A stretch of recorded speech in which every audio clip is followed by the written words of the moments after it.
I am Wendy Dixon, and I am 32 years old. Just 21 days ago, during the toast at my parents' Ruby wedding anniversary, they made a grand announcement to our 30 assembled guests. We are thrilled to share that we're taking the entire family on a luxurious getaway to Hawaii next week for a second celebration. My dad beamed. The dining room erupted in applause. My younger sister squealed with absolute delight. I found myself grinning from ear to ear, already picturing the warm island sun and the salty Pacific breeze. It was going to be my very first actual vacation in years. Then, I made the catastrophic error of asking one basic question. What time is our flight? My father stared at me as if I had just sprouted a second head. The warm smile on my mother's face instantly hardened into a tight line.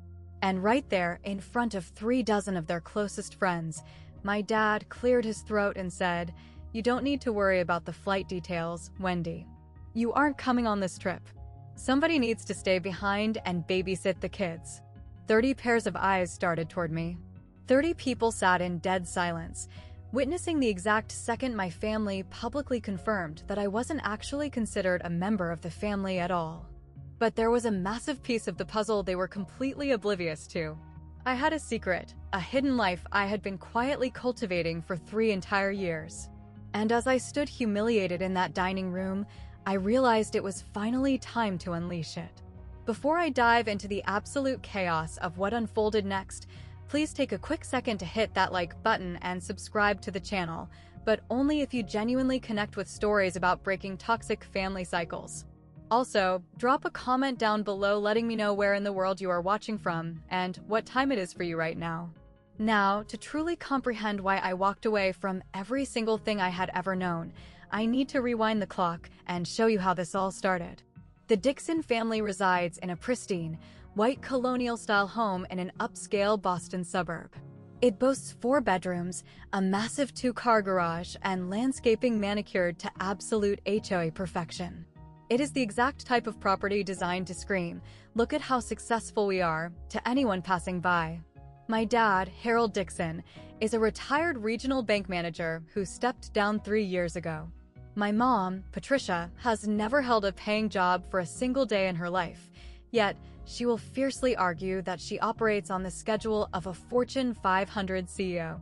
She chairs the local church women's auxiliary, runs endless neighborhood charity drives, and is utterly obsessed with maintaining what she calls the Dixon family reputation. And then there is the golden child, my sister, Megan. 3 years my junior, she is married to a corporate lawyer named Derek Hartley, who works at a prestigious downtown firm. Megan miraculously finds a way to shoehorn Derek's job title into literally every conversation she has. They share 2 children, a 5-year-old boy named Oliver and a 3-year-old girl named Sophie, along with a gleaming new Lexus SUV that is perpetually granted the absolute best parking space in my parents' driveway. My vehicle? A battered 10-year-old Honda Civic. It is permanently banished to the street. "Wendy, go move your car," my mom would immediately snap whenever I came over for a visit. Derek is bringing the Lexus, and you know our guests always judge the house by what is parked in the driveway. I never once argued. I just grabbed my keys and moved the Honda. That is the insidious nature of being the invisible scapegoat in your own family. Eventually, you become completely numb to the million tiny ways they signal your worthlessness. You stop noticing that you never get the good parking spot or that you are always seated at the worst chair at the dining table. You stop caring that your mother eagerly introduces your sister by her husband's lucrative career, while you are simply introduced as Wendy. She helps out around here. For the record, I work as a remote, part-time accountant. I maintain a very flexible schedule and bring in a modest but comfortable income. It is absolutely nothing that would ever impress the Dixon family elite. But what I never, ever shared with them was my true passion. The secret project I launched 3 years prior, right after my personal life imploded. I never told my family that I had finally learned how to truly open my eyes. But first, let me paint a crystal clear picture of what helping out actually looked like in my family. Take Thanksgiving, for example. I would arrive at 6 a.m. sharp to begin roasting the turkey. I was tasked with setting the massive dining table using my mother's pristine Wedgwood china, the expensive set I was strictly forbidden from eating off of, only permitted to hand wash. I arranged the floral centerpieces, vigorously polished the antique silverware, and meticulously timed the baking of 7 different side dishes. Megan, on the other hand, would waltz through the front door at noon draped in a designer cashmere sweater, hand out a few air kisses, and promptly sit down at the table, waiting to be served. Christmas was the exact same exhausting routine, with the added bonus of having to wrap every single present my mother purchased because her arthritis was acting up. Oddly enough, that crippling arthritis never once prevented her from attending her intense bridge club matches 3 times a week. Then came the birthdays for my niece and nephew. I was simultaneously forced to act as the party planner, the main entertainment, the cleanup crew, and the emergency babysitter.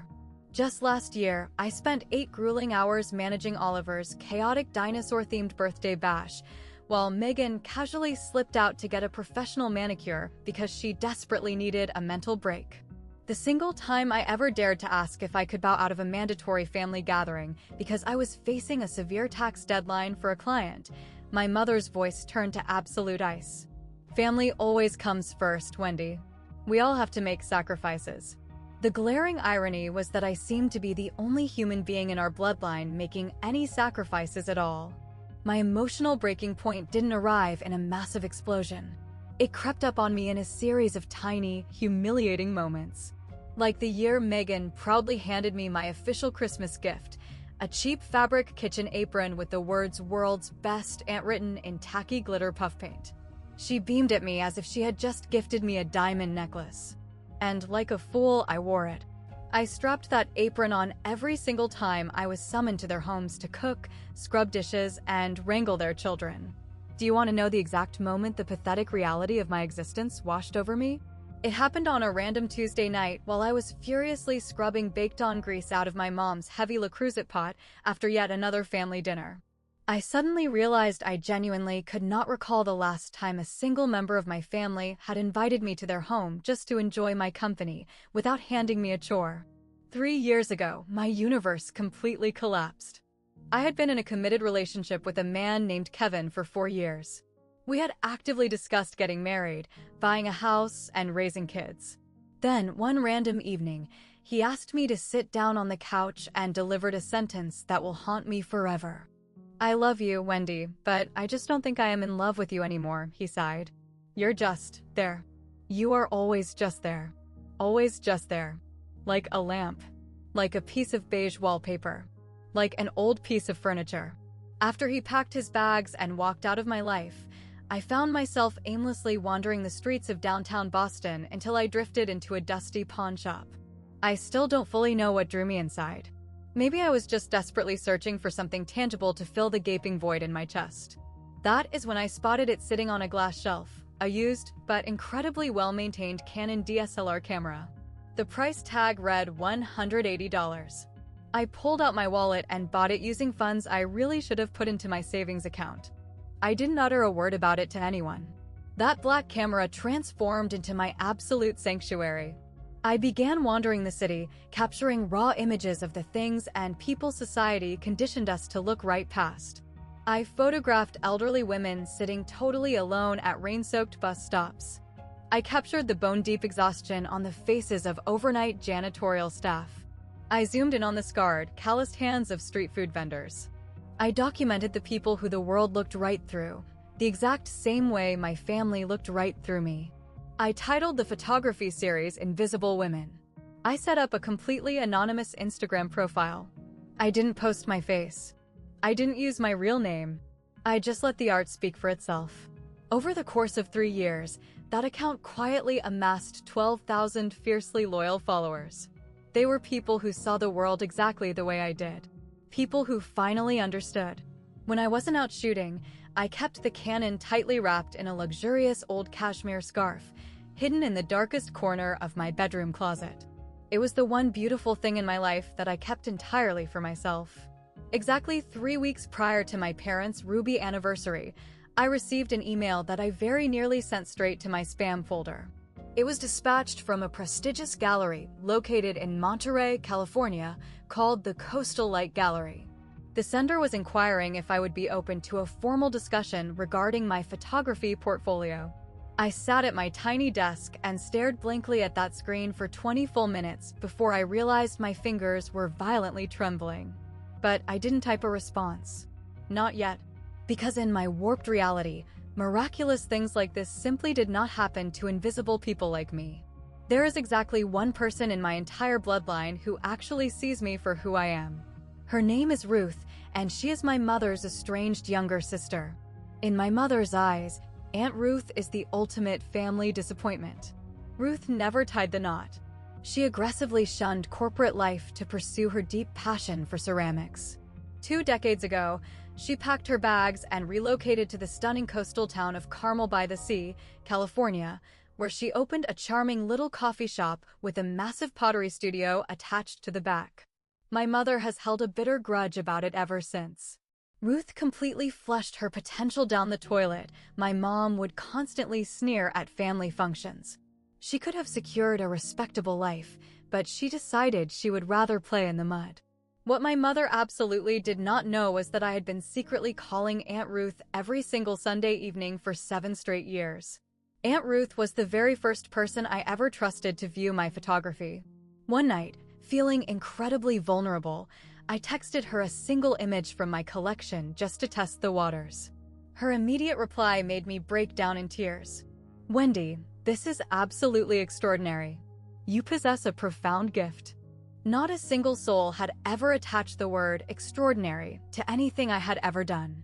Ruth was the driving force who constantly pushed me to keep my finger on the shutter to keep uploading my art. And 3 weeks before the anniversary party, she casually dropped a bombshell that altered the entire trajectory of my life. "Wendy, I really hope I didn't overstep," Aunt Ruth said over the phone. "But I actually forwarded your Instagram portfolio to a very close friend of mine. He owns a high-end gallery out here in Monterey. His name is Marcus Coleman, and he is desperately hunting for emerging talent." I almost dropped my cell phone. "Aunt Ruth, that is the exact gallery that just emailed me." "I know, my sweet girl," I could hear the massive smile in her voice. "He called me this morning. He wants to have a serious sit-down with you regarding a solo exhibition." The line went dead silent. My heart was slamming against my ribs like a trapped bird. But Aunt Ruth, that is a legitimate, real-world career move."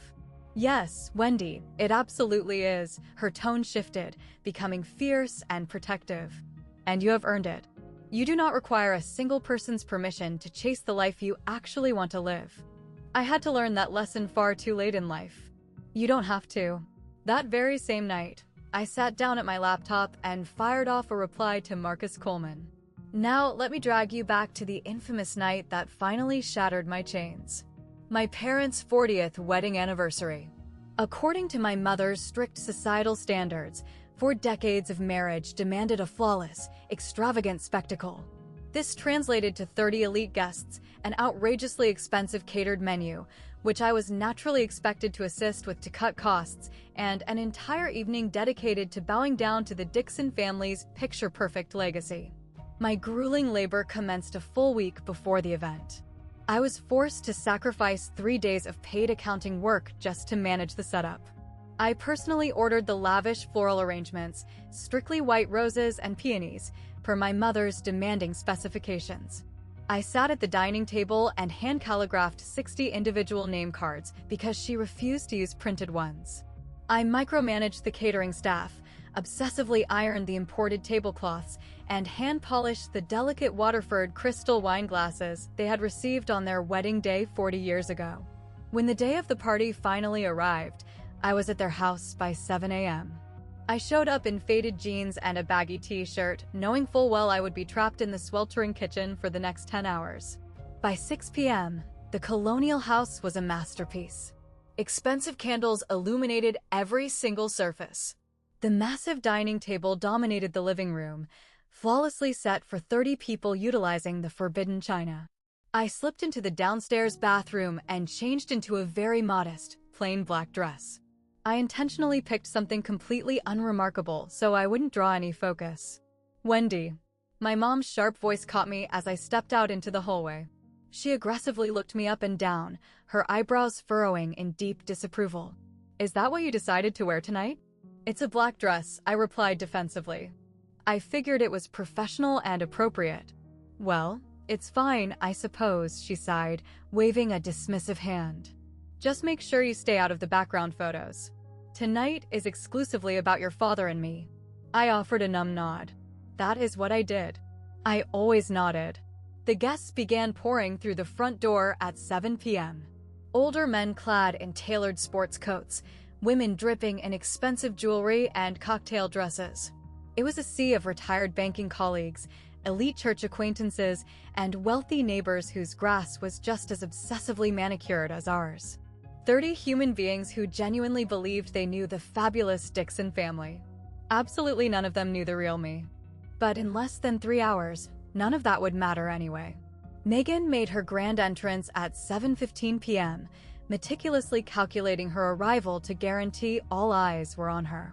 She swept into the foyer modeling a striking red wrap dress, which she loudly informed everyone was an authentic Diane von Furstenberg, with Derek trailing behind her in a sharp charcoal suit. Their 2 children were scrubbed clean and dressed like wealthy catalog models. My mother practically sprinted across the hardwood to embrace her golden child, loudly exclaiming over how stunning Meghan looked, how impossibly handsome Derek was, and how absolutely precious her grandchildren were. I stood silently in the kitchen doorway, gripping a heavy silver tray of bruschetta. "Attention everyone, you all remember my beautiful daughter Meghan and her brilliant husband Derek," my mother announced, projecting her voice to the entire room. "Derek is officially a senior partner at Whitmore and Associates now. They just promoted him last year. We are just bursting with pride." Thunderous applause broke out. Smiles and handshakes were passed around. Unsurprisingly, my mother conveniently forgot to mention that I was the personal accountant who meticulously handled Derek's complex partnership taxes for the last 3 years, completely free of charge, of course. I spent the next hour circulating through the crowd with heavy appetizer trays, topping off expensive wine glasses, and politely dodging questions from distant acquaintances who had zero clue who I was. "Oh, are you with the private catering company?" one older woman asked me as she plucked a crab cake off my tray.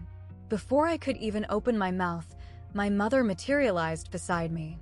"Oh, heavens no. That is just Wendy, my other daughter. She is just helping out for the evening." The woman offered a tight, incredibly uncomfortable smile and quickly pivoted away. My mother didn't even register the awkwardness.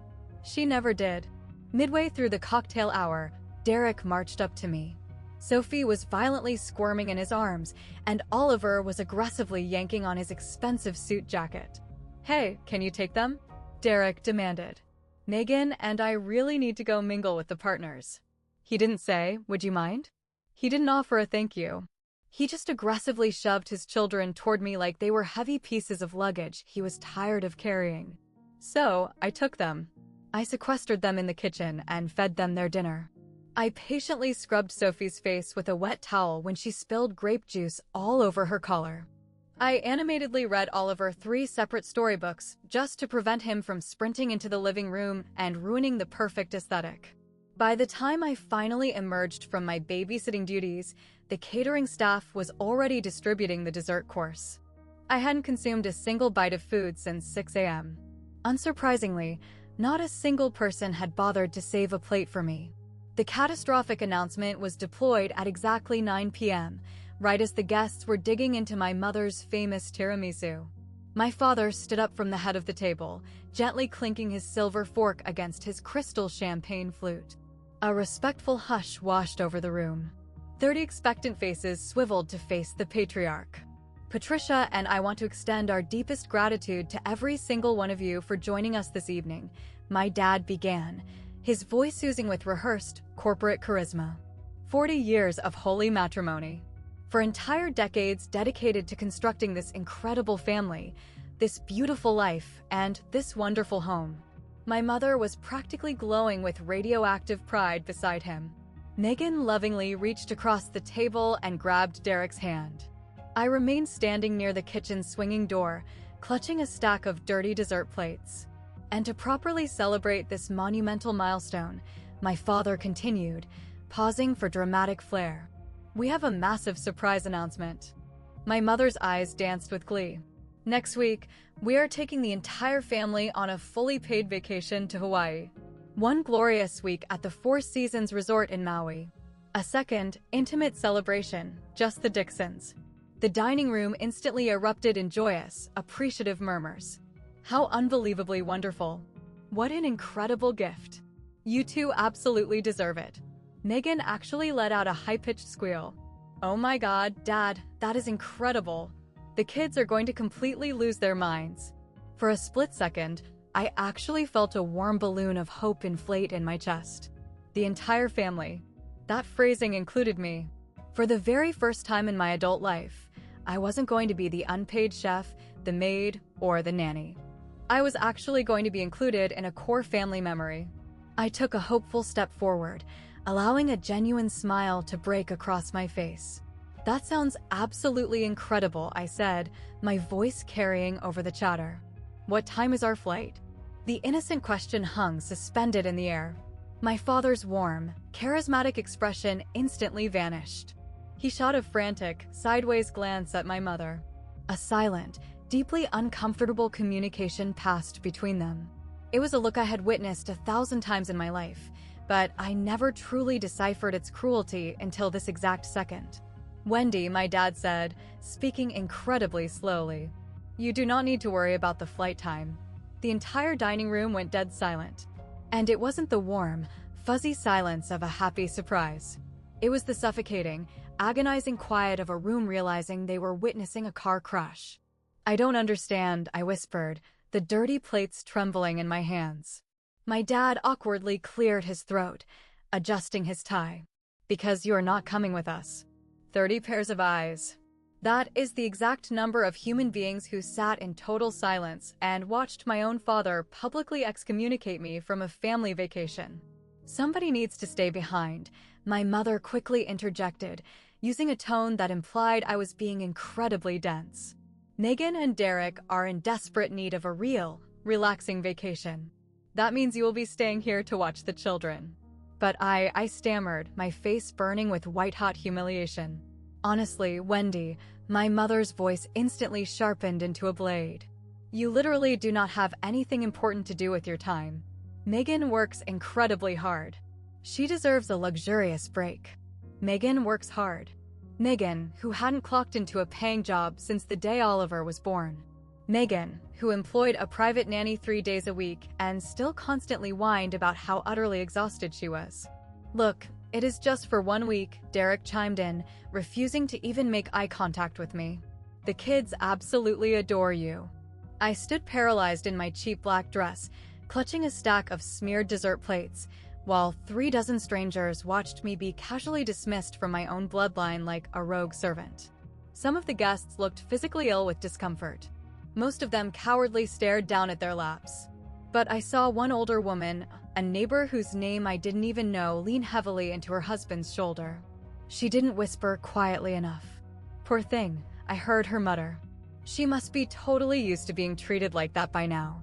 The crystal champagne flute in my hand began to violently shake. I slowly placed the dirty plates down on a side table.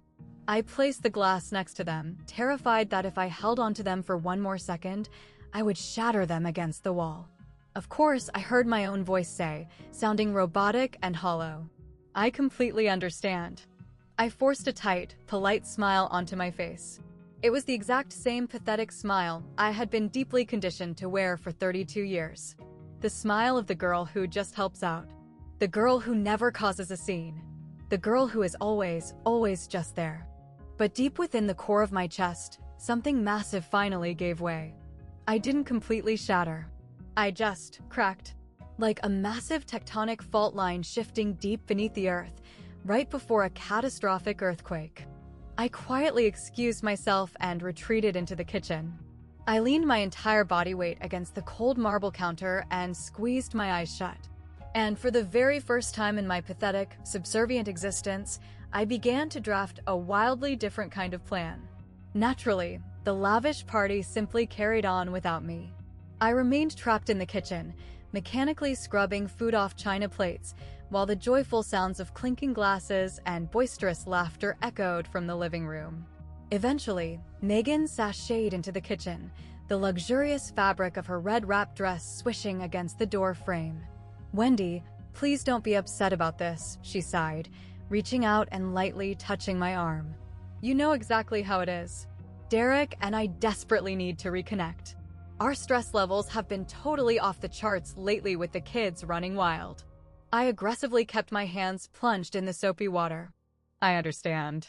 Besides, you have such a magic touch with Oliver and Sophie. They will be having so much fun with you, they won't even realize Derek and I are gone." I rigorously rinsed a champagne flute, placed it carefully into the drying rack, and refused to utter a single word. Megan let out a heavy, dramatic sigh, her signature move whenever she decided I was being difficult. "Look, it is a measly 7 days. And it's not like you have a husband or a boyfriend tying you down right now. Your schedule is totally flexible." Flexible. There was that disgusting buzzword again.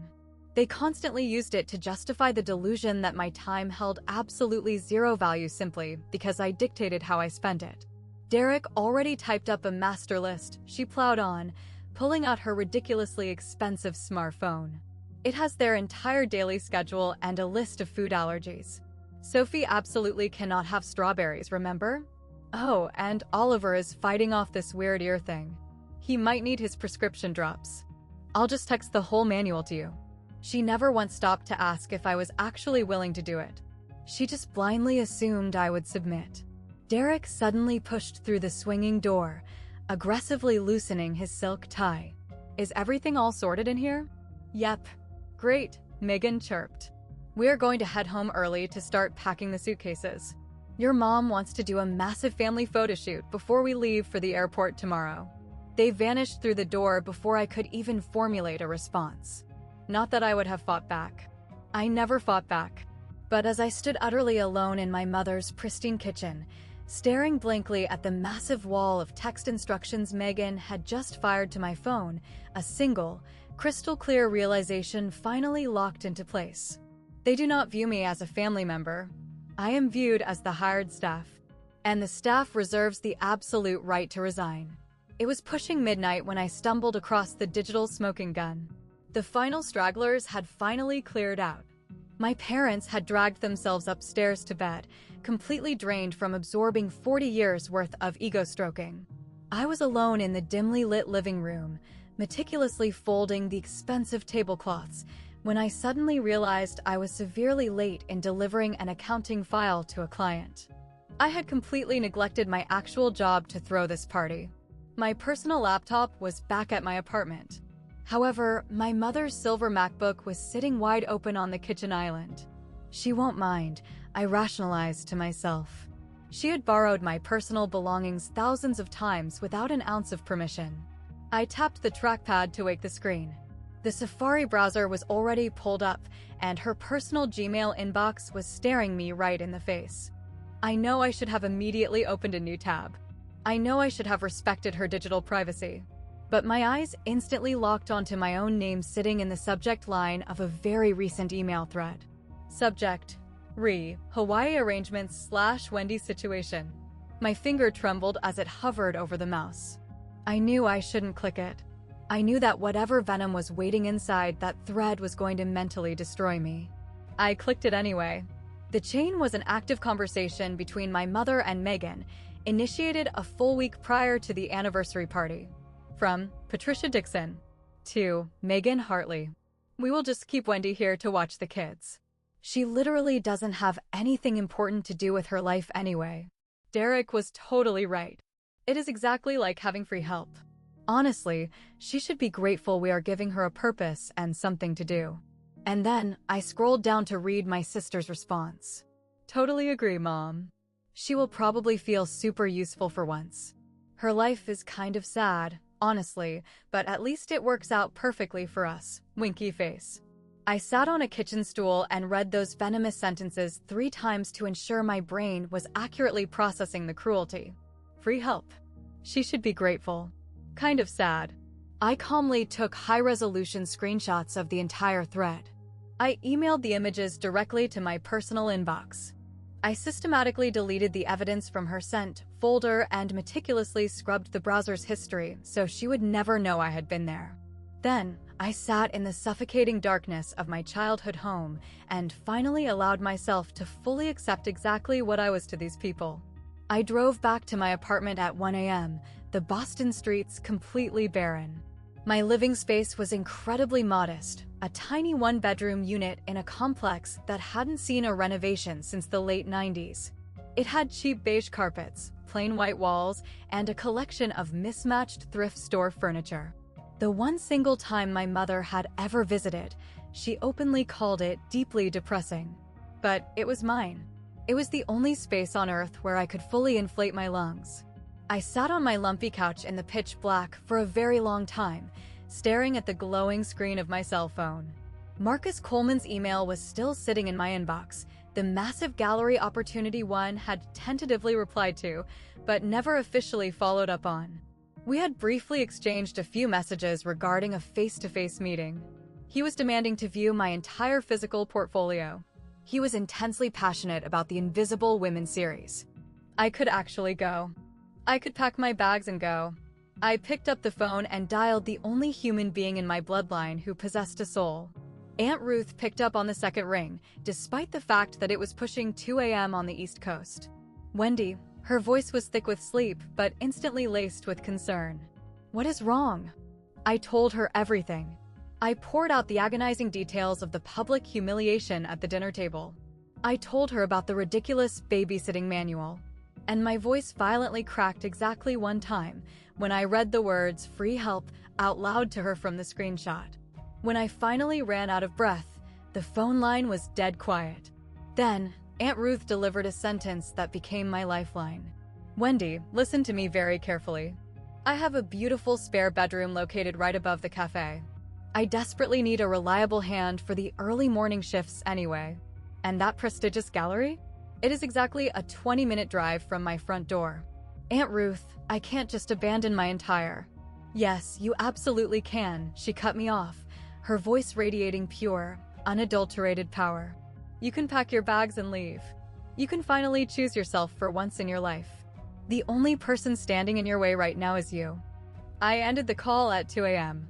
By 6 a.m., my entire existence was packed into boxes. I managed to condense my life into 3 large suitcases, my expensive camera gear, my laptop, and the frayed cashmere scarf that had fiercely protected my pawnshop Canon for 3 years. I intentionally left the glittery world's best and apron hanging on the back of my kitchen door. For the very first time in my 32 years on this earth, I was choosing myself. If you have stuck with me this far, I want to pause and ask you a very serious question. Have you ever found yourself standing at a crossroads where you were forced to choose between serving your toxic family or saving your own sanity? Have you ever realized that staying in a situation meant entirely losing your own identity? Tell me down in the comments, what would your breaking point be? Would you stay and endure the abuse, or would you pack your bags and run? And if this story is hitting close to home, please smash that like button. Now, let me tell you about the absolute explosion that occurred when I finally dropped the bomb on them. Exactly 2 days before the Dixon family was scheduled to jet off to their Hawaiian paradise, I drove my beat-up Honda over to my parents' house for the grand finale. I walked into the living room to find my mother obsessively color-coordinating their tropical resort wear on the dining table. Megan was sprawled across the plush sofa, lazily scrolling through Yelp reviews of Maui restaurants. Derek was pacing somewhere upstairs, loudly barking into his phone on a corporate conference call. My dad was buried deep in his leather armchair reading the morning newspaper, physically occupying the room, but completely emotionally vacant, exactly as he had been for 30 years. I have something important I need to tell you all, I announced from the entryway. My mother didn't even bother to look up from her stack of linen pants. If you are panicking about the children's nap schedule, Megan already emailed you the PDF. This isn't about the schedule, I said, forcing my voice to remain terrifyingly calm. I am not watching Oliver and Sophie. I am no longer available. That single sentence sucked the oxygen out of the room. Megan's head violently snapped up from her phone. My mother's hands physically froze in the air over a pile of floral sundresses. What on earth do you mean you aren't available? My mom demanded, her eyes narrowing.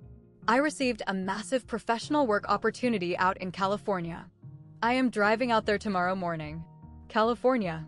My dad slowly lowered his newspaper, peering at me over his reading glasses. What specific kind of work opportunity? It is a professional career move. Something I have been aggressively building toward for years. I absolutely refused to hand them the details. I didn't owe these people a single shred of my joy. I didn't owe them anything. Megan's face contorted into a mask of pure, selfish panic. Wendy, you literally cannot be serious right now. I am heavily counting on you. We designed this entire luxury vacation around you being here. You designed your plans around my life without ever once asking for my consent, I replied quietly. I am not canceling my future simply because you all blindly assumed I didn't have one. The silence that followed was absolutely deafening. Suddenly, my mother violently pushed herself away from the table. Her voice dropped to a temperature that could freeze water. This is unbelievably selfish behavior, Wendy. Your sister is in desperate need of your help. Family comes first. Family comes first, I echoed, staring directly into her eyes. Except, of course, when it comes to extending an invitation to Hawaii. Her mouth popped open, but no sound came out. She snapped it shut. For the very first time in recorded history, Patricia Dixon was utterly speechless. My dad cleared his throat aggressively. If you turn your back and walk out that door, do not expect us to welcome you back into this house with open arms. I completely understand, I said. And for the very first time in my life, I actually meant it. The subsequent 24 hours were an absolute masterclass in toxic psychological warfare. My mother blew up my phone with 6 separate voicemails. Every single message escalated the dramatic theatrics. You are single-handedly ripping this family to shreds, Wendy. I really hope you can live with that guilt. Your poor father is completely devastated. He couldn't even stomach his dinner tonight. Megan has been weeping hysterically all evening. Your niece and nephew are crying, asking why Aunt Wendy is abandoning them. Megan decided to deploy a completely different tactic, weaponized vulnerability. She flooded my inbox with texts. Wendy, I honestly cannot fathom why you are intentionally doing this to me. I am your flesh and blood sister. Do you possess an ounce of care for us at all? And then came the final, vicious text that nearly broke my resolve. You are going to end up dying totally alone, you know that, right? Just like Aunt Ruth. Is that the pathetic life you actually want? I sat on my bare mattress and stared at that specific glowing message for a very long time. Just like Aunt Ruth. Megan had hurled that comparison like a toxic grenade, intending to terrify me into submission. But my brain processed it differently. Aunt Ruth operated her own successful business. She created breathtaking art. She constructed a beautiful, peaceful life entirely on her own terms. Aunt Ruth was genuinely happy. Ending up like Aunt Ruth wasn't a horrific threat. It was a beautiful promise. I powered down my cell phone. The absolute last thing I did before permanently fleeing Boston was walk through my hollowed-out apartment. My 3 massive suitcases were stacked neatly by the front door. Every single other item was going to be left behind to rot. The lumpy thrift store couch, the depressing beige carpets, the pathetic, subservient life I had been desperately living to please everyone else. I used a strip of packing tape to secure my spare apartment key to a blank envelope and slid it under my landlord's office door. I was on a month-to-month lease, fully paid through the end of January. It was the cleanest break imaginable. I shoved my suitcases into the trunk of my car just as the morning sun began to bleed over the horizon. My beat-up Honda Civic, a decade old but fiercely reliable, was the exact same vehicle my mother had openly sneered at for years. And it was the vehicle that was about to carry me to my salvation. I put the car in drive and didn't look in the rearview mirror a single time as I pulled away from the curb. The grueling cross-country drive from Boston, Massachusetts, to Carmel-by-the-Sea, California, takes roughly 45 hours of pure driving if you aggressively push through the nights. I chose not to push it. I stretched the journey over 5 glorious days. I slept in cheap, roadside motels and ate greasy food at obscure diners where absolutely nobody knew my trauma. Somewhere in the sprawling flatlands of Nebraska, I pulled my Honda over at a desolate rest stop and just sat on the hood of my car, watching the sunset set the prairie on fire with brilliant shades of gold, violent pink, and deep violet. I pulled my Canon out of its cashmere scarf and photographed it. It was my very first image captured as a truly free woman. On the third day of my exodus, I briefly powered on my cell phone to double-check my GPS routing. The screen instantly lit up with a text message from Megan. Mom explicitly said that if you are not sitting in your apartment when we return from Hawaii, you are completely dead to her. I read the cruel words exactly one time. Then I hit delete. My mother had been treating me like a ghost my entire life anyway. At least now, I was going to be fully alive somewhere else. On day 4, I used a sketchy payphone at an Arizona gas station to call Aunt Ruth. I am roughly 8 hours outside the city limits, I told her, my voice shaking with exhaustion and adrenaline. Your bedroom is perfectly prepped, she replied warmly.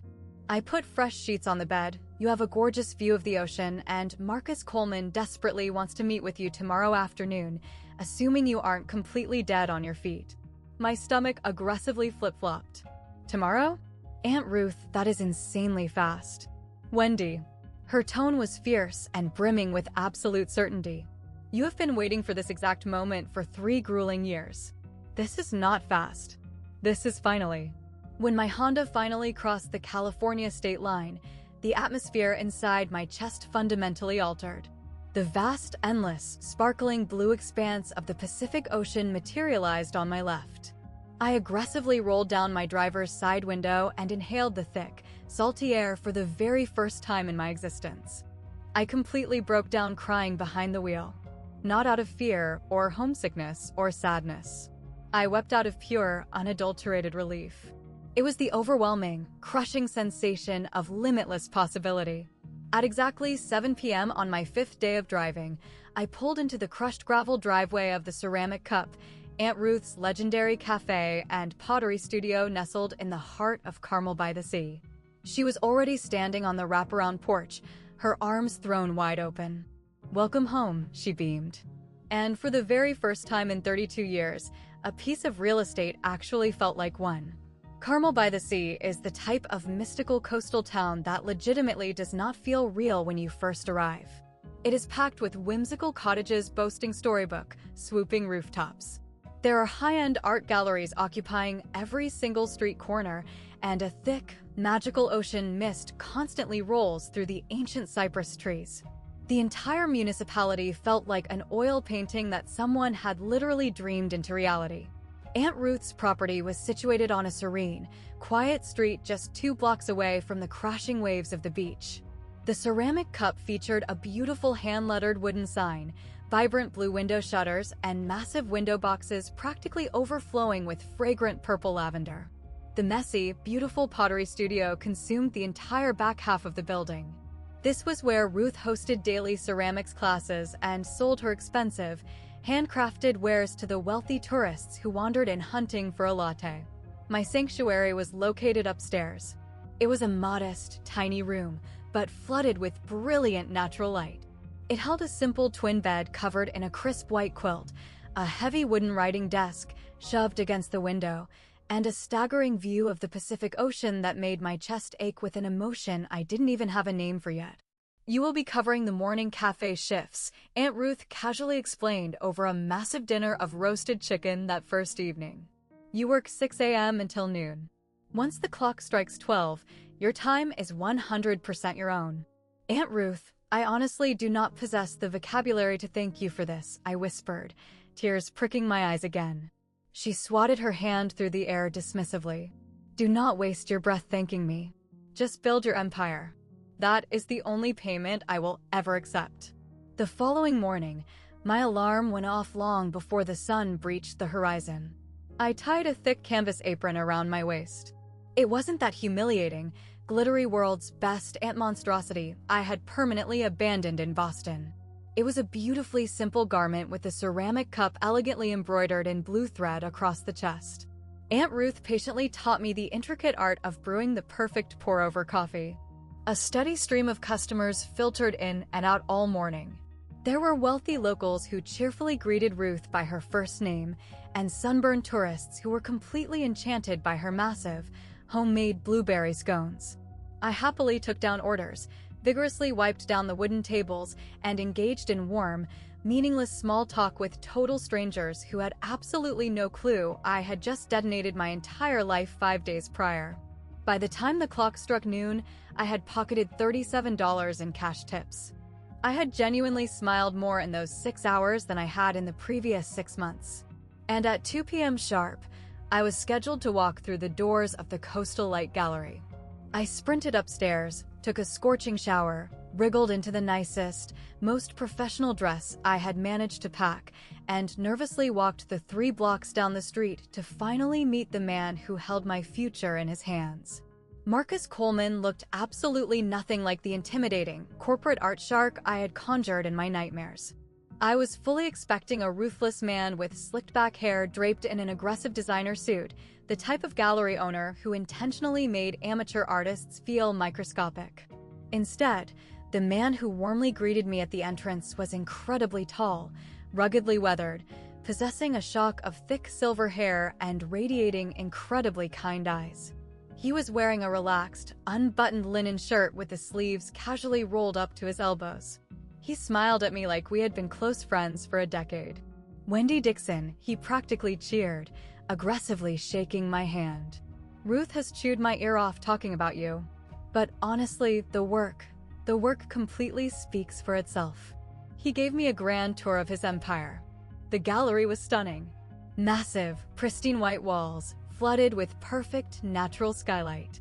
Intricate photographs and massive oil paintings were displayed with surgical, careful precision.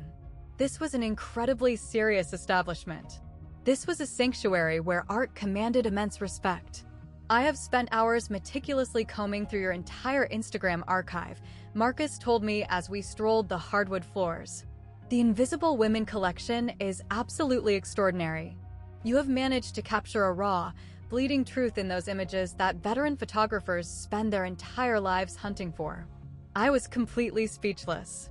I had never, ever heard a human being describe something I created with that level of reverence. This specific one. He abruptly halted in front of a massive, glowing digital monitor that was currently cycling through my portfolio. The screen froze on a black and white photograph I had captured over 2 years ago. It featured a frail, elderly woman sitting entirely alone on a rusted bench at a Boston bus stop.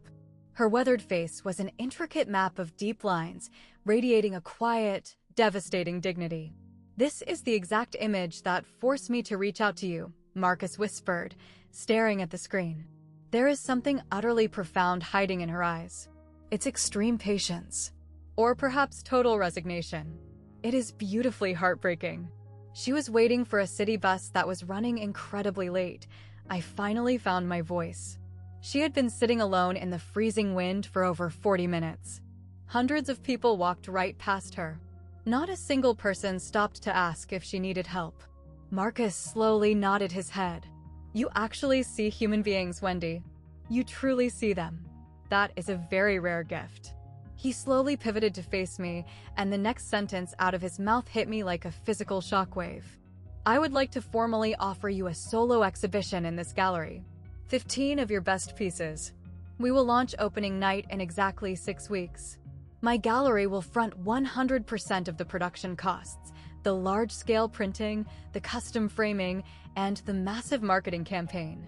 You will personally retain 60% of every single sale." I found myself sitting at Marcus's sleek, modern desk that very Tuesday afternoon, bathed in the golden California sunlight streaming through his massive office windows. The official legal contract was sitting right in front of me. The terms were incredibly straightforward. I would provide 15 high-resolution photographs. The grand opening gala was slated for late August. The Coastal Light Gallery was legally bound to handle all the grueling logistics, the expensive production, the mounting, the installation, and the glossy promotional materials. I would pocket a massive 60% of all gross revenue, with the gallery securing the remaining 40% as their standard commission. "These are incredibly standard terms," Marcus assured me with a warm smile. "Very fair terms for an emerging artist." But as my eyes scanned the dense legal paragraphs, my hands began to violently shake. "Please take all the time you need," Marcus offered gently. "This is a massive leap." He completely misunderstood my panic. It wasn't the aggressive financial terms that were overwhelming my nervous system. It was the fact that I was staring at my own name, printed in bold, official legal typography. Artist, Wendy Dixon. It was a legally binding document officially recognizing that my mind, my perspective, and my labor possessed extreme, tangible value. I suddenly flashed back to the hundreds of hours I had spent meticulously filing my wealthy brother-in-law's taxes without a sliver of credit. I thought about the endless, grueling holiday parties I had orchestrated without receiving a single thank you. I thought about the thousands of hours I had sacrificed raising my sister's children, kids who would inevitably grow up completely ignorant of the life I had bled out for them. Not one single time in 32 years had the name Wendy Dixon ever been printed on a document that celebrated my existence. Until this exact second. "We need to finalize the official title of the exhibition," Marcus noted, pointing his pen to a blank line near the bottom of the page. "I obviously need your final approval. The gallery team is heavily proposing Invisible Women, Portraits of the Overlooked." Invisible Women. "It is absolutely perfect," I whispered through tears. I firmly gripped the pen and signed my name on the dotted line. Marcus aggressively scribbled his signature as the countersign. The binding document was immediately stamped and notarized by his executive assistant, a sharp young woman named Julia, who executed the task with official, satisfying precision. When the ink dried, Marcus handed me my thick copy of the contract. "Congratulations, Wendy. You are officially a represented, professional artist." I floated out the front doors of that gallery, tightly clutching the heavy manila folder against my chest. It was physical, undeniable proof that I was not a piece of furniture. It proved I had never been nothing. For 3 agonizing years, I had quietly built an empire in the pitch-black shadows of my family's neglect. Now, finally, I was violently dragging it into the light. While I was aggressively building a beautiful new life on the California coast, my toxic family was simultaneously discovering exactly what my sudden absence meant for their survival. Obviously, I didn't get to witness their catastrophic meltdown firsthand. I heard all the juicy details weeks later, slowly piecing the disaster together through a chaotic string of frantic voicemails, furious text messages, and one incredibly awkward, desperate phone call from my father. Apparently, the luxurious Hawaiian getaway was an absolute, unmitigated nightmare. Without their free help, trapped in the hotel room to wrangle the kids, Megan and Derek failed to enjoy a single, peaceful adults-only dinner. Oliver threw a massive, screaming tantrum on the pristine resort beach because nobody had bothered to pack his favorite plastic sandcastle bucket, a tiny, crucial detail that I always religiously remembered to handle. Sophie developed a raging ear infection on the 3rd day of the trip, and total panic ensued because nobody had bothered to save the Boston pediatrician's emergency contact number. I had always been the designated keeper of their medical files. My mother apparently spent the vast majority of the expensive vacation loudly complaining that the elite resort staff wasn't catering to her every whim. She terrorized the front concierge desk, calling them 3 separate times to scream about the subpar turn-down service. She aggressively sent her expensive Mai Tai back to the bartender twice. "This trip isn't relaxing in the slightest," she reportedly shrieked in the hotel lobby. Who on earth planned this disaster? My father wisely chose not to remind his furious wife that she was the one who had planned the entire itinerary.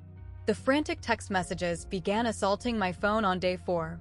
"Wendy, where the hell are the kids' medical insurance records? Wendy, what is Oliver's exact bedtime routine? He is screaming and refuses to sleep. Wendy, this stupid restaurant doesn't have a specific kids' menu. What do they normally eat?" I didn't reply to a single message. I was way too consumed with examining massive, glossy photo proofs at a high-end printing lab in Monterey, agonizing over custom frame selections, and sitting down for a 2-hour interview with a prominent journalist from Carmel magazine who was desperate to profile me. But here is the beautiful reality about sudden absence. It violently forces people to confront the exact value of what they have been maliciously taking for granted. On day 6 of their hellish Hawaiian vacation, Megan finally did something she had never, ever done in her entire life. She opened a web browser and searched my name on Google. And for the very first time, the search results returned something far more intimidating than a blank page. Exactly 6 weeks later, I was standing dead in the center of the Coastal Light Gallery, struggling to convince my brain that this was my actual reality. 15 of my most powerful photographs hung proudly on the pristine white walls. Each image was blown up to massive proportions and encased in sleek, minimalist black frames. The entire gallery glowed with a soft, expensive ambient light. A live string quartet was softly playing classical music in the far corner, a touch Marcus had insisted upon to elevate the atmosphere. A professional bartender clad in a crisp, white tuxedo shirt was pouring endless glasses of imported champagne. 50 elite guests were elegantly circulating through the space. There were quirky local artists I had befriended through Aunt Ruth. There were incredibly wealthy, heavy-hitting art collectors that Marcus had personally invited. The journalist from Carmel magazine was already prowling the room, aggressively scribbling notes on her pad. These were human beings who had cleared their schedules specifically to view my work. My art was hanging on gallery walls, boasting price tags that legitimately made my head spin. I was wearing a stunning, tailored navy blue dress. It was simple, wildly elegant, and absolutely did not scream for attention, but it commanded immediate respect. I had let my hair in loose waves for the first time in years. I had even applied a bold red lipstick, a powerful accessory I typically avoided out of fear of being perceived. Aunt Ruth suddenly materialized at my side, proudly pressing a crystal flute of bubbling champagne into my trembling hand. "How are you holding up, kiddo?" "I am absolutely terrified," I confessed with a nervous laugh. "What happens if nobody buys a single print?" "Someone already did." She casually nodded her head toward an older, incredibly elegant woman draped in expensive pearls. The woman was deeply examining the absolute centerpiece of my entire exhibition, the photograph of the lonely woman at the Boston bus stop. It was the exact image that had initially snared Marcus's attention. A tiny, vibrant red dot had already been placed on the white gallery placard right next to the frame. "That woman right there is Mrs. Peyton," Aunt Ruth whispered excitedly. "She personally owns half the expensive real estate in Monterey County. She just purchased that specific photograph for a cool $3,000. $3,000. For a moment, I had captured with a cheap pawnshop camera. "Wendy." Marcus approached us, a massive, triumphant grin plastered across his face. "I desperately need to introduce you to the senior editor from the magazine. They're actively discussing putting you on the front cover of next month's issue." A cover feature. A literal magazine cover. My face. My specific name. My tragic story, permanently etched in print for the world to see. I was halfway across the room to shake the editor's hand when the heavy glass doors of the gallery swung open, and my entire universe violently tilted on its axis. Megan and Derek confidently strode into the room. They were still sporting angry, peeling sunburns from their miserable Hawaiian trip. They looked completely, laughably out of place in this high society setting. Megan was wearing a cheap, overly bright floral sundress that looked far more appropriate for a boozy beach brunch than an elite fine art gala. Derek was aggressively frowning down at his glowing smartphone screen, already annoyed. They both began scanning the crowded room, wearing that signature, arrogant expression my family always plastered on whenever they encountered an environment they felt culturally superior to. And then, Megan's eyes locked onto mine. "Wendy," she shrieked, her voice aggressively slicing through the sophisticated hum of the gallery. She practically sprinted across the hardwood floor, throwing her arms wide open as if we were staging a tearful reunion in a movie. "Oh my God, Wendy. We have been absolutely sick with worry about you." All 50 wealthy guests immediately stopped talking and turned to stare. The professional string quartet actually faltered, missing a half beat of their song before frantically recovering. I didn't step forward to hug her. I kept my voice terrifyingly calm. "Megan, this is incredibly unexpected. We obviously had to come track you down." Her eyes were blown wide, attempting to project earnest terror. "We literally just flew into the state yesterday. Mom finally managed to track down your weird Instagram account. She has been frantically calling everyone trying to figure out where you ran off to. Derek materialized behind her, offering me a stiff, curt nod, as if I were a junior paralegal at his law firm. Wendy, nice little place you've got here. It is a fine art gallery, I corrected him flatly. And it is specifically my gallery opening. Megan aggressively blinked her eyes, finally pausing to actually absorb the massive photographs dominating the walls. She took in the wealthy guests in their designer suits, the flowing champagne, and finally, her eyes dropped to the staggering price tags printed on the placards. Wait, you actually shot all of this? Her voice dripped with genuine, insulting confusion. Since when on earth do you do photography? Since exactly 3 years ago, I replied coldly. You simply never bothered to ask what I did with my free time. Aunt Ruth quietly materialized right at my elbow, forming an impenetrable wall of silent support. From across the massive room, I saw Marcus watching the interaction like a hawk, physically bracing himself to intervene and throw them out if the situation devolved. Megan aggressively leaned in, dropping her voice to a frantic, conspiratorial whisper. Okay, Wendy, listen to me. I have massive news. I am officially pregnant again. Baby number 3. And I desperately need you to pack your bags and come back home to Boston immediately. Derek's workload at the firm is completely insane right now, and Mom is absolutely useless at helping me with the toddlers. I need you. And there it was. The absolute audacity. Not a single I'm sorry for how we treated you. Not a single congratulations on this massive career achievement. Just pure, unadulterated, toxic need. Always their blinding need. The disgusting words hung in the air between us like toxic gas. I need you. How many thousands of times had I been held hostage by that exact phrase? How many times had I instantly dropped everything, severely compromised my own life, and aggressively shrunk my existence just to cram myself into the tiny, miserable box they had built for me? Megan, I said softly, my voice completely devoid of emotion. I am currently in the middle of hosting my opening night gala. I know, and this whole little setup is just super cute. It really is, she dismissed, literally waving her hand at my life's masterpiece, as if it were a high school science fair project. But we can hash all of this art stuff out later. Right now, I need a concrete date for when you are moving back. She is absolutely never moving back, Aunt Ruth's voice sliced through the tension like a razor blade. She lives in California now. Derek aggressively stepped forward, his face twisting with arrogant corporate irritation. With all due respect, Ruth, keep your mouth shut. This is private family business. Family business? Aunt Ruth let out a short, piercing bark of a laugh. Oh, you mean the loving family that intentionally banned her from a group vacation and openly referred to her as free help in private emails she wasn't ever supposed to uncover? Megan's sunburned face instantly drained of all blood. All around us, the wealthy guests had completely abandoned the pretense of not eavesdropping. The journalist from Carmel magazine was practically vibrating, her expensive pen flying frantically across her notepad. That is totally out of context. We absolutely didn't mean it like that. Megan began to violently stammer, her eyes darting around the room.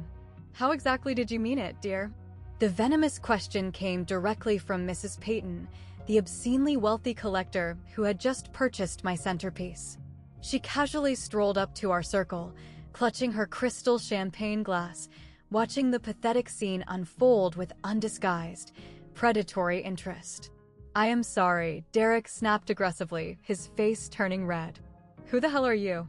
I am the woman who just enthusiastically paid $3,000 for that young lady's spectacular artwork, Mrs. Peyton purred, gracefully nodding her head toward my bus stop photograph.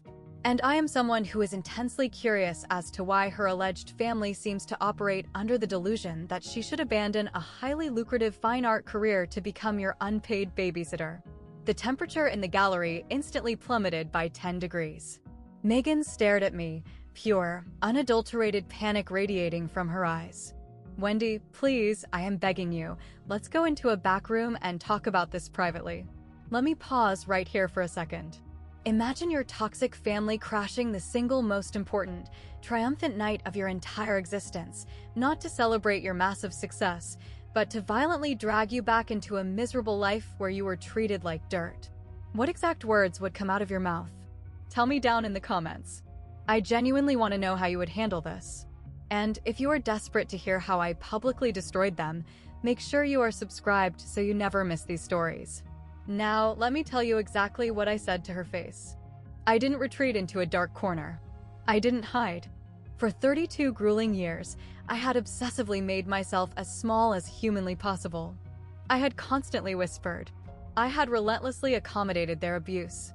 I had willingly disappeared into the wallpaper. Not tonight. I took a massive, confident step forward, planting myself dead in the center of my own prestigious exhibition, and I projected my voice clearly enough for every single millionaire in that room to hear my verdict. Megan, I fully understand that you are pregnant again, and I genuinely offer you my congratulations. But I will absolutely never be returning to Boston to act as your unpaid childcare. Wendy, I am not. I am not finished speaking, I commanded, my voice striking like a whip. You possess the financial means to hire a professional nanny. You can easily afford to hire 2 of them. Derek pulls in a massive salary as a partner at Whitmore and Associates, and you have historically never possessed an ounce of difficulty blowing his cash. The only thing you cannot do is hire me, because I was never given the dignity of being paid. Megan's jaw literally dropped open, but no words came out. She snapped it shut. All around us, I could physically feel the gallery's elite patrons aggressively leaning in, captivated by the slaughter. This is not a cute little hobby, I continued, aggressively gesturing toward the massive black frames dominating the walls. This is my career. I spent 3 agonizing years building this empire in total secrecy, while every single person in our bloodline happily assumed I possessed nothing important to do with my pathetic life. And just so we are crystal clear on the math, I aggressively pointed a finger directly at the photograph Mrs. Peyton had acquired. That single piece of paper just sold for $3,000. Tonight alone, in the last 2 hours, I have successfully sold 4 separate pieces, totaling $8,000 in gross revenue. My labor possesses immense value. I possess immense value. And I will absolutely never throw my future into an incinerator just to regress back into being your free help. Silence. Absolute, suffocating silence. Derek awkwardly cleared his throat, tugging at his tight collar. Megan's eyes rapidly welled up with tears. Real, devastating tears this time, I realized. Not the fake, performative tears she used to manipulate our mother. And then, Marcus Coleman slowly lifted his hands and began to loudly clap. Aunt Ruth immediately joined in, her applause echoing off the glass. Mrs. Peyton gracefully raised her champagne flute high into the air in a silent, respectful salute. One by one, the wealthy collectors, the quirky artists, and the ravenous journalists followed suit. A thunderous wave of applause ripped through the pristine gallery. They weren't clapping for my beautiful photographs. They were clapping for me. They were applauding the exact moment a broken woman finally stood up and screamed enough. I didn't flash a wicked, triumphant smirk. I didn't aggressively gloat in her face. I simply stared deeply into my older sister's weeping eyes and delivered my final sentence. I genuinely hope your pregnancy is a healthy one, Megan. I truly do. Then, I turned my back on her and walked away. But the nightmare wasn't completely over. Exactly 20 minutes later, the heavy glass gallery doors violently swung open again. I was deeply engaged in a fascinating conversation with the Carmel magazine journalist when I spotted them out of the corner of my eye. My parents were standing dead in the entryway, looking as though they had just teleported in from a horrific nightmare.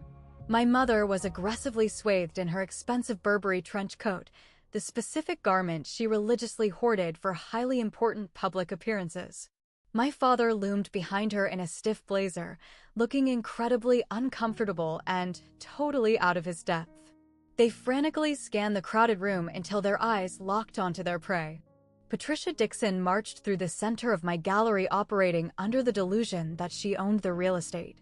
"Wendy," she barked.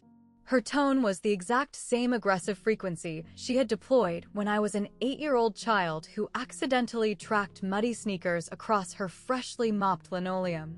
"We need to speak. Right now." The journalist standing next to me raised a highly amused eyebrow. I politely excused myself and swiftly moved to intercept my furious parents before they could inflict any more collateral damage. "You flew all the way across the country," I stated evenly, blocking her path. "Of course we flew across the country. You completely vanished off the face of the earth. You maliciously abandoned your own family during our darkest hour of need." My mother's voice violently trembled with pure, righteous indignation. "And now I track you down to this place, and I find you running around playing make-believe artist while your poor sister is heavily pregnant and severely struggling?"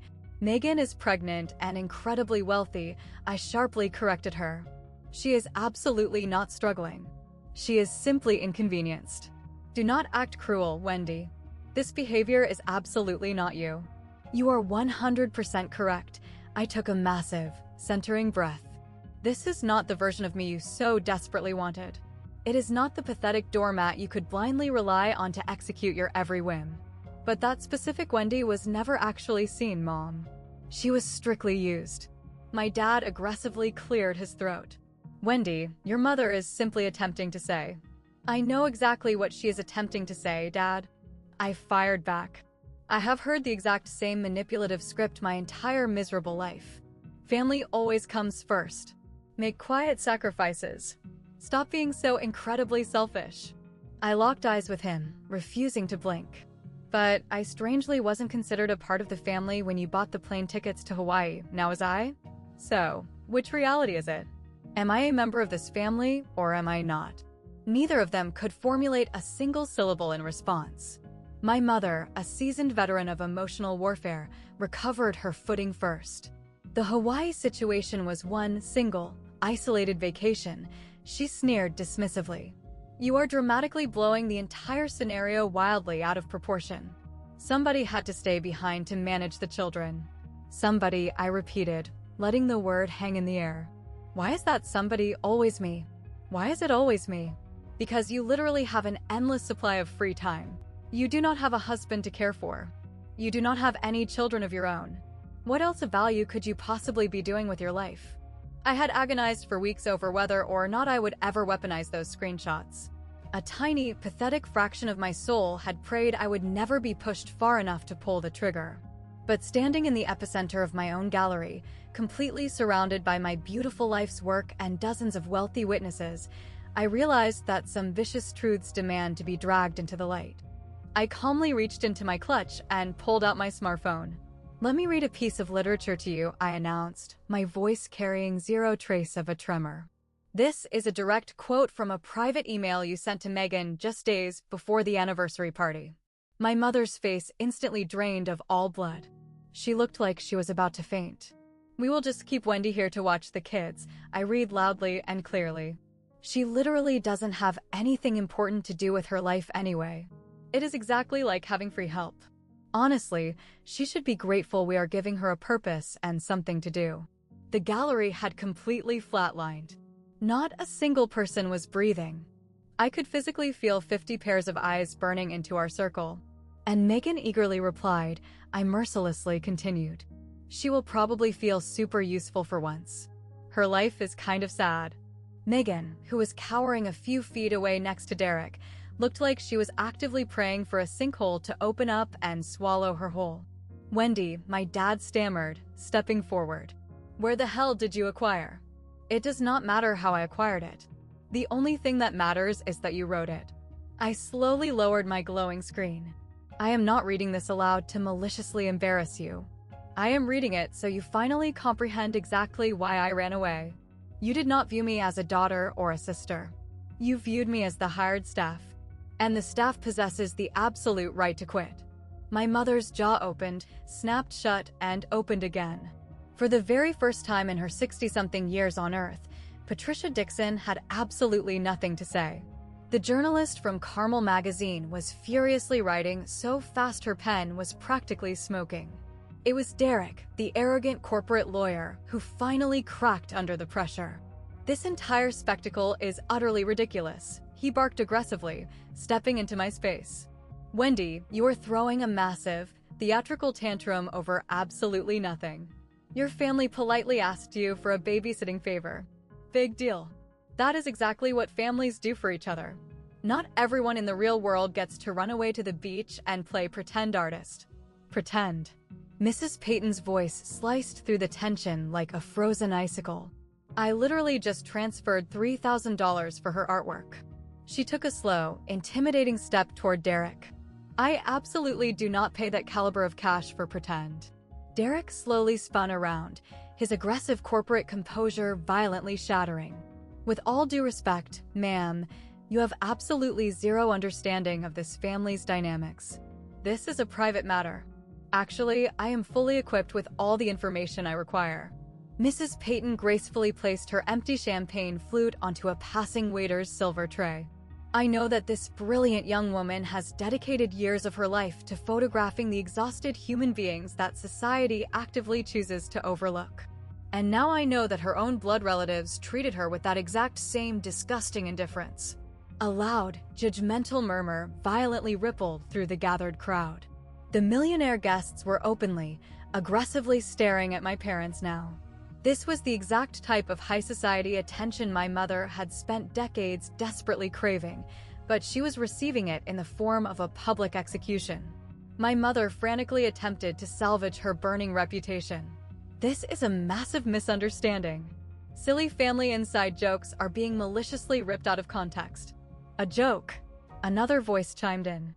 It was a wealthy woman in her late 60s sporting elegant silver hair, a collector to whom I had sold a large print earlier that evening. Looking your own child in the eye and telling her she possesses nothing important to do? Labeling her as your free help? What exactly is the punchline to that joke? More disgusted murmurs. More aggressive judgment. The precious social capital my mother had spent 40 agonizing years hoarding was evaporating into the California atmosphere in real time. I think, Aunt Ruth said, her voice dripping with lethal politeness, it is officially time for you people to leave my niece's gallery.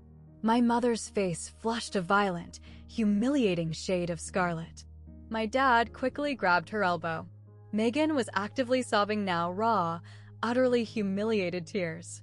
Derek stood completely paralyzed, finally processing the reality that his aggressive courtroom bullying tactics held absolutely zero power in this room. Wendy, my mother hissed, her voice violently shaking with rage and embarrassment. You are going to deeply regret this. No, I replied softly, offering her a calm smile. I really won't. My mother was the first to retreat. She violently spun on her expensive heels without uttering another syllable, practically dragging my defeated father out the door behind her. The heavy glass gallery door swung shut with a muted click that somehow felt infinitely louder than a screaming match. Megan pathetically lingered behind, her expensive mascara completely smeared down her cheeks, her arms wrapped tightly around her torso like a toddler caught stealing candy. Wendy, her voice violently cracked in half. I honestly didn't know you harbored this much resentment. I genuinely thought you enjoyed helping us out. No, Megan, you didn't, I replied, my voice completely devoid of malice. You simply never bothered to think about it at all. None of you ever did. Derek placed a heavy hand on his crying wife's shoulder. For the first time all evening, he kept his mouth completely shut. Perhaps the hotshot lawyer had finally run out of arguments. I genuinely hope your pregnancy is a smooth one, I added softly. I hope your 3 children live beautiful lives. But I refuse to act as their living, breathing servant anymore. If you ever want a place in my reality, the dynamic has to drastically change. It has to be an equal partnership. Megan aggressively nodded her head, the tears freely flowing. I understand. I wasn't entirely convinced she actually did, but it was no longer my responsibility to educate her. They slowly turned and exited through the exact same glass doors our parents had used. The entire gallery seemed to release a massive, collective exhale. Aunt Ruth immediately materialized by my side, wrapping a fiercely protective arm around my shaking shoulders. Are you okay, kiddo? I think so. I let out a shaky, adrenaline-fueled laugh. I literally just annihilated my entire bloodline in front of 50 strangers at my own fine art exhibition. You absolutely did, she beamed proudly. And you were utterly magnificent.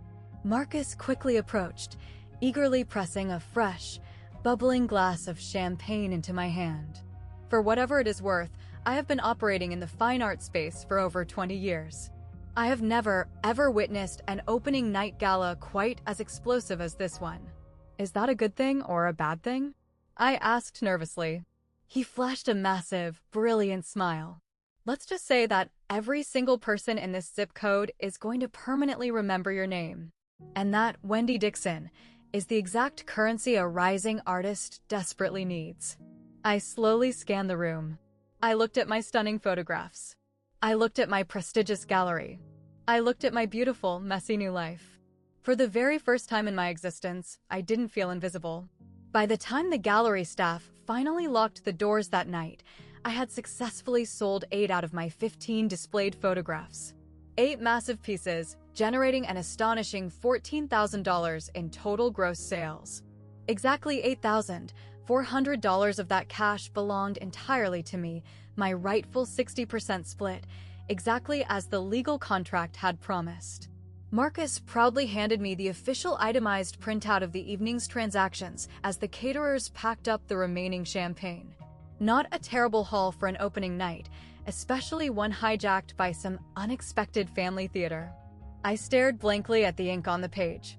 $8,400. That was significantly more cash than I had banked in 3 entire months of grinding away at my part-time accounting gig. Mrs. Peyton wants to officially commission a private piece, Marcus continued casually, blowing my mind yet again. She owns a massive, modern vacation estate down in Big Sur. She desperately wants you to photograph the jagged coastline for her living room. A private commission. Elite private collectors frequently operate this way, he explained. She is absolutely obsessed with your unique perspective. She wants to see exactly what you can extract from her landscape. He handed me a sleek black business card containing her private assistant's direct contact info. Give them a ring next week. I meticulously tucked the card into my clutch, placing it safely next to my gallery contract and the magazine reporter's information. Oh, and speaking of the press, Marcus added, his eyes twinkling. Susan confirmed she acquired more than enough explosive material for a massive feature. They are officially locking you in for next month's front cover. The front cover of a glossy magazine, featuring my legal name, my actual face, and my unvarnished truth. Later that night, Aunt Ruth helped me carefully transport the 7 unsold frames back to my tiny bedroom above the cafe. 7 photographs were still patiently waiting for the right buyer, but selling 8 out of 15 was a miraculous triumph. It meant that total strangers had looked at my soul and assigned it immense value. I gently placed the gallery check down on my wooden desk. It was the very first piece of currency I had ever generated from my own creativity. I pulled out my camera and photographed the check. Not to post on Instagram. Not to brag to the world. Just a private memento to ensure I never forgot the feeling. Payable to Wendy Dixon, $8,400. It was physical, undeniable proof that I wasn't nothing. I had never been nothing at all. 2 blissful months later, my new existence had fallen into a beautiful, predictable rhythm. I woke up at 5 a.m. every single morning, watching the neon California sun bleed over the Pacific Ocean from my bedroom window. I would casually stroll downstairs and unlock the ceramic cup by 6 a.m. I worked the morning shift until noon, pouring dark roast coffee, engaging in breezy banter with the regulars, and slowly memorizing the names of the locals who now fondly referred to me as Ruth's niece, the famous photographer. My afternoons were entirely dedicated to my empire. I had officially signed a lease on a tiny, sun-drenched studio space located just 3 blocks away from the cafe. It was just large enough to house my massive editing computer and a high-end printing station. My debut exhibition had officially closed, but Marcus was already aggressively mapping out my second solo show scheduled for the upcoming spring. We titled the new series Boundaries. It was a collection of photographs documenting harsh edges, literal thresholds, and the agonizing, liminal spaces between belonging to a group and standing entirely alone. It felt incredibly fitting. The highly anticipated magazine article hit the newsstands in October. There was my face, plastered on the glossy cover of Carmel magazine, right next to the bold headline, "The artist who finally learned to see herself." The article laid out my entire traumatic journey, heavily edited by the legal department, of course, with specific names altered to protect the guilty from defamation lawsuits. But the bleeding core of the truth remained entirely intact. The agonizing invisibility, the psychological breaking point, and the terrifying choice to jump. The public response was overwhelming. Complete strangers began flooding my inbox. They were women who had functioned as their family's unpaid pack mule, the reliable siblings, the forgotten daughters who everyone always forgot to thank. Their desperate, emotional messages filled my screen like a massive choir of validation. I honestly believed I was the only one living this nightmare. Your story gave me the strength to finally pack my bags and run. Thank you for proving to me that survival is actually possible. My biological family eventually reached out as well. Megan sent a brief text message shortly after her third baby was born, a little girl named Charlotte. She attached a hospital photo. I politely texted back my congratulations and mailed a generous digital gift card to her email. I didn't offer a single word more. My mother aggressively called my cell phone exactly one time. I watched her name flash on the screen and let it ring through to voicemail. She left a furious, condescending audio message demanding to know if I had gotten this ridiculous tantrum out of my system yet. I deleted the file without finishing it. But my father actually managed to shock me. His brief email hit my inbox on a random Tuesday night. It consisted of exactly 3 sentences. "Wendy, I saw your face on the magazine cover. I am incredibly proud of you." That specific email I decided to keep. Today, I am sitting quietly in my private studio, staring out the massive window at the crashing Pacific waves. The battered $180 Canon camera I purchased from that dusty Boston pawn shop is proudly displayed on a floating shelf above my desk.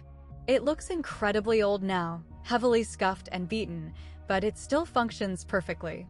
Resting right next to it is a brand new, astronomically expensive professional camera, a rig I purchased outright using the cash I generated entirely from my own art. Both of these machines hold immense emotional weight.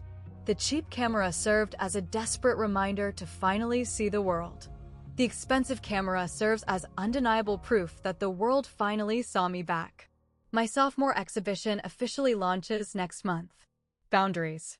15 brand new, massive photographs, each one aggressively exploring the bleeding edges of human connection, exploring the exact coordinates where a toxic family ends and an independent self begins, documenting the horrific spaces where familial obligation mutates into vicious exploitation and where conditional love violently morphs into something entirely unrecognizable.